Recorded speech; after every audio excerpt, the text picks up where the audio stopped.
नमस्कार, भारत के पहले digital mobile news channel metro TV में आपका स्वागत है। मैं हूं अनामिका। बुलेटिन की शुरुआत करते हैं आज की हेडलाइन से। कश्मीर पर हुई हाई लेवल मीटिंग में बोले पीएम मोदी, मत बनने दो बुरहान को बड़ा नेता, अब हालात सुधारो महबूबा, स्थिति से निपटने के लिए हर संभव मदद का भरोसा। महाराष्ट्र स्टेट इंटेलिजेंस डिपार्टमेंट ने जाकिर नाइक को दी क्लीन चिट, मुंबई आने पर नहीं होगी गिरफ्तारी, नहीं मिला आतंकवाद से जुड़ा कोई ठोस सबूत। सिखों पर बनने वाले जोक्स पर सुप्रीम कोर्ट सख्त, सिख संगठनों से कहा रोक पर 6 हफ्तों में तैयार करें मैकेनिज्म। संता बंता के चुटकुलों के खिलाफ दायर की गई थी याचिका। अंधविश्वास के चक्कर में फंसे उत्तराखंड के सीएम हरीश रावत, ज्योतिषों की सलाह पर हटाई घोड़े शक्तिमान की मूर्ति, मौत पर खूब हुई थी राजनीति। और एमपी और महाराष्ट्र के बाद वाराणसी में बड़ा गंगा का जलस्तर, 84 घाटों का आपस में संपर्क टूटा, गुजरात में भी नदियां उफान पर।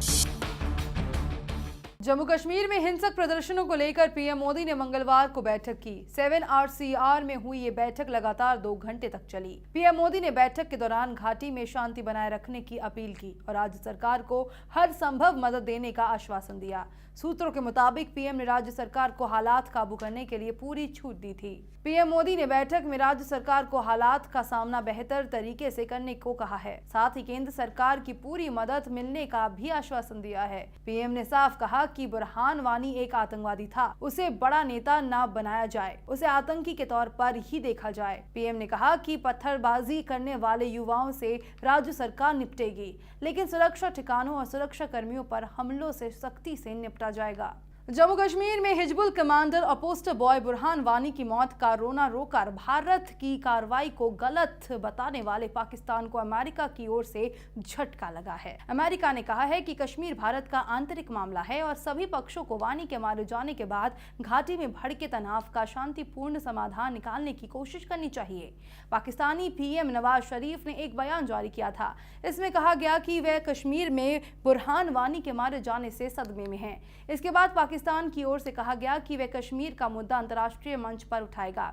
ऐसे में अमेरिका के बयान से पाकिस्तान फिर अलग थलग पड़ता नजर आ रहा है। प्रधानमंत्री नरेंद्र मोदी और वित्त मंत्री अरुण जेटली मंगलवार यानी आज रिजर्व बैंक के नए गवर्नर के नामों पर चर्चा करेंगे। इस सूची में सुबीर गोकर्ण, राकेश मोहन और अरविंद सुब्रमण्यम का नाम लिया जा रहा है, लेकिन एक अन्य नाम जिसे लेकर काफी कयास लगाए जा रहे हैं वह अरविंद पनगड़िया है। सूत्रों ने उन खबरों का खंडन किया है जिसमें कहा गया था कि नीति आयोग के अध्यक्ष अरविंद पनगड़िया अगले आरबीआई गवर्नर होंगे। यदि अरविंद सुब्रमण्यन को नया आरबीआई गवर्नर बनाया जाता है तो ये बीजेपी के राज्यसभा सांसद सुब्रमण्यम स्वामी के लिए कड़ा संदेश होगा, जिन्होंने हाल ही में अरविंद पर कई सवाल उठाए थे। मौजूदा आरबीआई गवर्नर रघुराम राजन का कार्यकाल 4 सितंबर को खत्म हो रहा है और उन्होंने पहले ही साफ कर दिया था कि वे बतौर गवर्नर दूसरा कार्यकाल नहीं लेना चाहते हैं। यूपी विधानसभा चुनाव से पहले कांग्रेस को जोरदार झटका लगा है। प्रदेश कांग्रेस अध्यक्ष निर्मल खत्री ने अपने पद से इस्तीफा दे दिया है।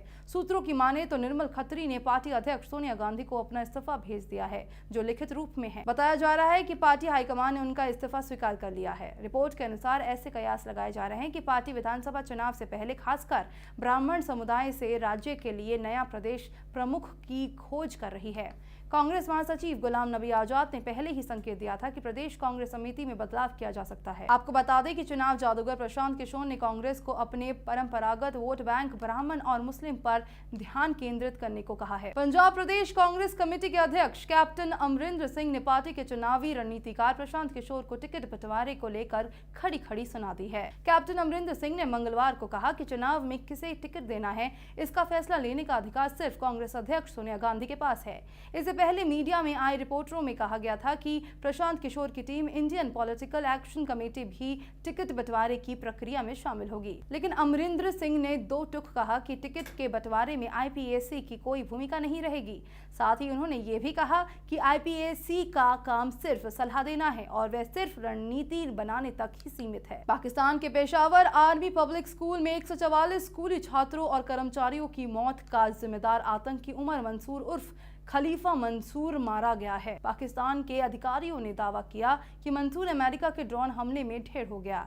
पाकिस्तान के अखबार डॉन के मुताबिक मंसूर शनिवार को अफगानिस्तान में नांगराहर प्रांत के बंडार इलाके में ड्रोन हमले में मारा गया। मंसूर के साथ एक और आतंकीकारी सैफुल्ला भी इस हमले में मारा गया। एक और अधिकारी ने बताया कि उनके पास मंसूर और सैफुल्ला के मारे जाने की विश्वसनीय रिपोर्ट है। अमेरिका ने 25 मई को उमर मंसूर को ग्लोबल टेररिस्ट घोषित किया था।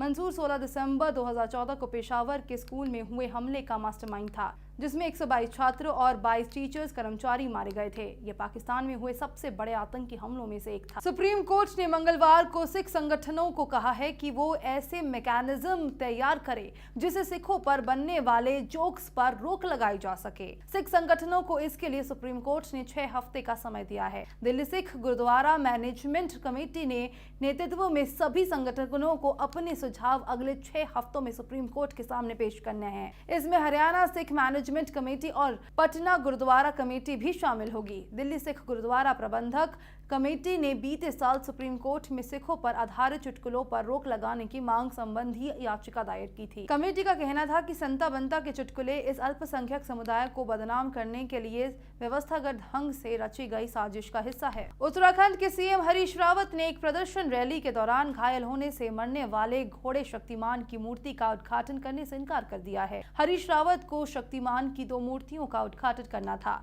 इनमें से एक पुलिस लाइन पर लगी थी और दूसरी उत्तराखंड विधानसभा में। उद्घाटन समारोह के लिए पंडितों को भी बुलाया गया था और सभी जरूरी तैयारियां भी पूरी कर ली गई थी। अब ये दोनों मूर्तियां हटा ली गई है। सूत्रों की माने तो सीएम हरीश रावत के ज्योतिषों ने उन्हें घोड़े की मूर्ति का उद्घाटन न करने की सलाह दी थी। सीएम को कहा गया था कि वे इसे दूर रहे। मध्य प्रदेश और महाराष्ट्र में बाढ़ से लोगों का हाल बेहाल है। भारी बारिश के कारण इधर वाराणसी में भी गंगा नदी का जलस्तर बढ़ चुका है और गुजरात में भी नदियां उफान पर है। महाराष्ट्र में लगातार बारिश की वजह से कई शहरों में बाढ़ जैसे हालात हो गए हैं। मध्य प्रदेश में बाढ़ से अब तक 22 लोगों की मौत हो चुकी है, जबकि 9 लोग लापता है। 60,000 लोग राहत शिविरों में रहने को मजबूर है। वाराणसी में गंगा नदी का जलस्तर बढ़ गया है।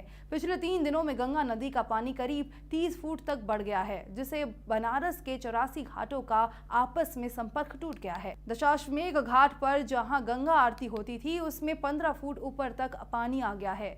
इस कारण गंगा आरती छत पर हो रही है। गंगा नदी में सभी नावों के चलने पर रोक लगा दी गई है। प्रसिद्ध मणिकर्णिका घाट पर दाह संस्कार भी ऊपर हो रहा है। महाराष्ट्र स्टेट इंटेलिजेंस डिपार्टमेंट ने मुस्लिम उपदेश जाकिर नाइक को फिलहाल क्लीन चिट दे दी है।